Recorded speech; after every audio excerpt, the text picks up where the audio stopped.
Good morning, welcome to Breakfast with Nagaman Chetty and Charlie State. Our headlines today: COVID passes, working from home and the wider use of face coverings as Plan B is brought into force in England. We know that the remorseless logic of exponential growth could lead to a big rise in hospitalisations and therefore, sadly, in deaths. Good morning. The hospitality sector says these new measures will have a devastating impact, especially on city centre venues. They want more support from the government to help them survive. I'll be speaking to businesses here in Liverpool. Claims of more gatherings at Downing Street whilst the UK was in lockdown as the Prime Minister's former spokesperson resigns.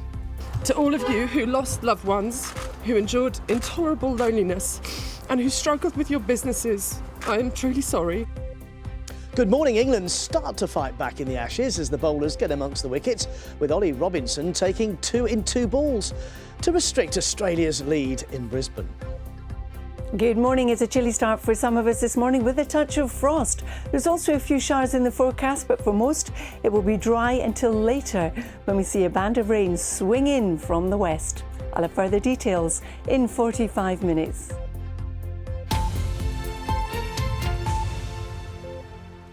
Good morning. It's Thursday, the 9th of December. The Prime Minister has announced tougher Plan B COVID restrictions for England to help limit the spread of the Omicron variant. Face coverings will be compulsory in most public places and people will be asked to work from home where possible. Emma Simpson has this report.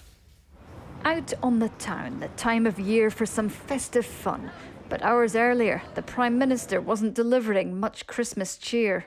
While the picture may get better, and I sincerely hope that it will, we know that the remorseless logic of exponential growth could lead to a big rise in hospitalisations and therefore, sadly, in deaths. And that's why it's now the proportionate and the responsible thing to move to Plan B in England, while continuing to work closely with our colleagues in the devolved administrations, so we slow the spread of the virus. So what does Plan B mean? From Friday, face coverings will be mandatory for most indoor public venues, including theatres and cinemas, but not pubs or restaurants. From Monday, you should work from home if you can. An NHS COVID pass will be needed to get into nightclubs and large venues.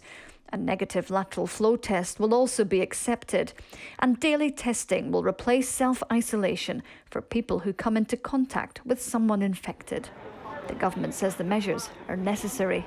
Well, I think they're very fair. We live in Scotland, so we've been used to them for a while. So anything that keeps us safe has got to be good for the country. I think if you can work from home to protect everyone else, why wouldn't you?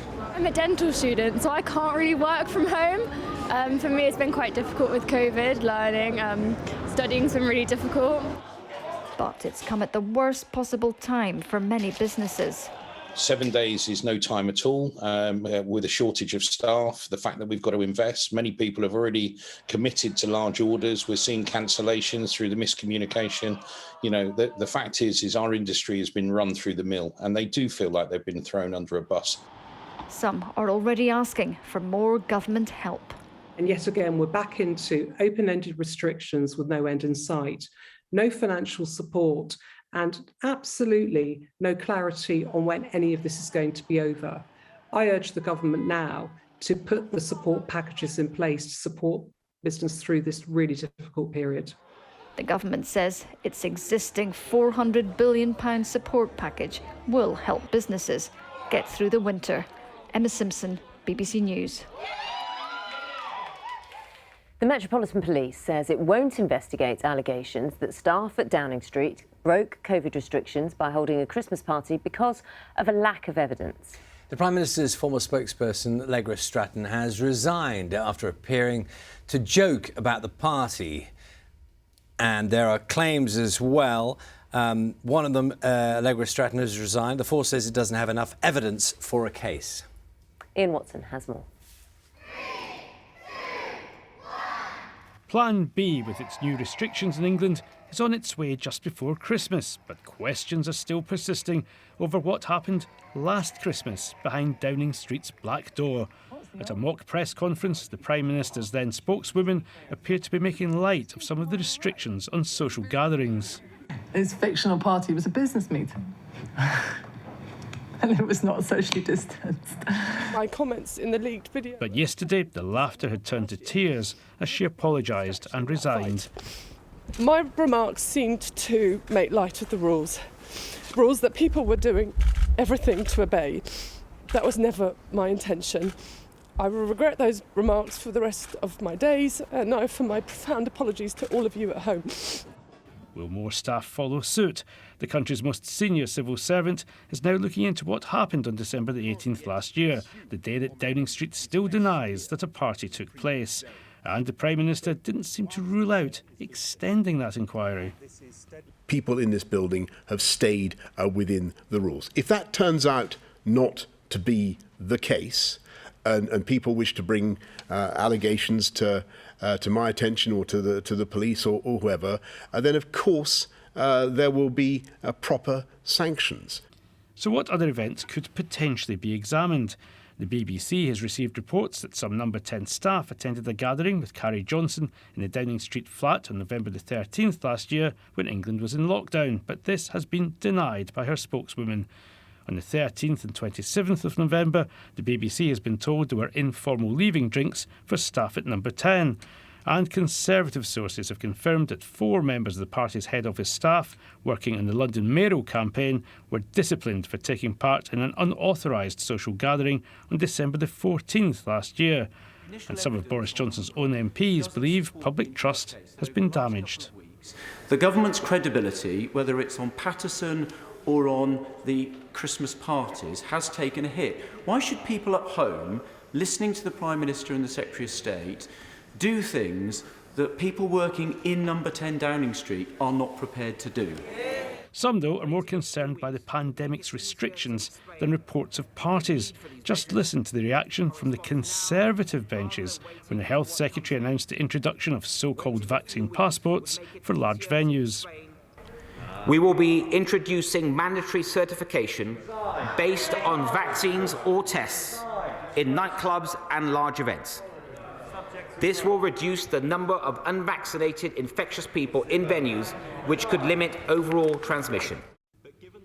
Labour say they'll still support the government's new measures, but they don't support the man who leads the government, and they want Conservative MPs to do something about it. The Conservative MPs can remove the Prime Minister. We want to remove the Prime Minister in the general election. The point is, at this moment in the pandemic, they need to decide whether he is really the right person for the job, given the seriousness of the situation we find ourselves in. Boris Johnson says he's getting on with the job while his opponents play politics with the pandemic. He's said the booster programme is about to really take off. But after a bruising few weeks, his leadership could also do with a shot in the arm. Ian Watson, BBC News. Let's speak to our chief political correspondent, Adam Fleming. Now, morning to you, Adam. There is a lot to take in this morning for people. There is, of course, everything around COVID and the new restrictions, and then the pressure on the Prime Minister in relation to Number 10, exactly where you are, and those questions about parties. Morning, Charlie. Well, Boris Johnson will be hoping that by apologising in quite a big way in the House of Commons yesterday about that leaked video that seemed to show aides joking about a theoretical Christmas party, and also the resignation of his former spokeswoman Allegra Stratton, that will stop the short-term political pain.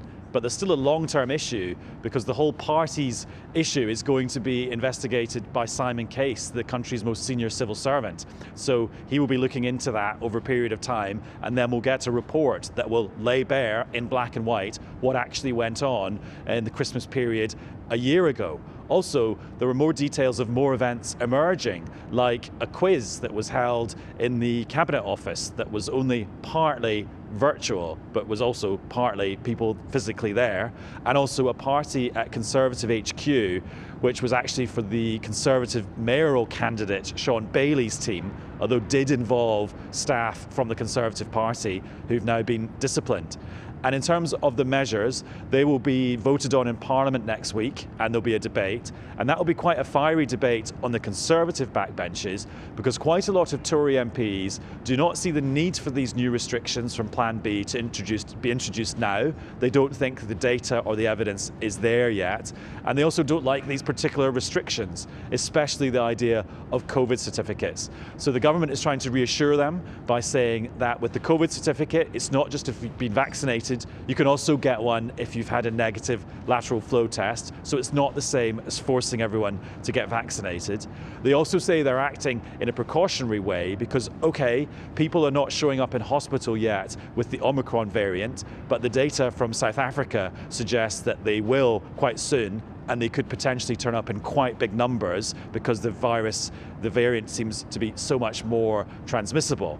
Also, they're saying that these measures will be reviewed on the 5th of January and that there'll be something they call a sunset clause, which means they will automatically lapse at the end of January. But as with COVID, no one really knows exactly what's going to happen. Although we do know exactly what will happen with the legislation because Labour say they're supporting it. So there's no danger that these rules won't go through Parliament. It's just that Boris Johnson will have quite a tricky time with his own colleagues.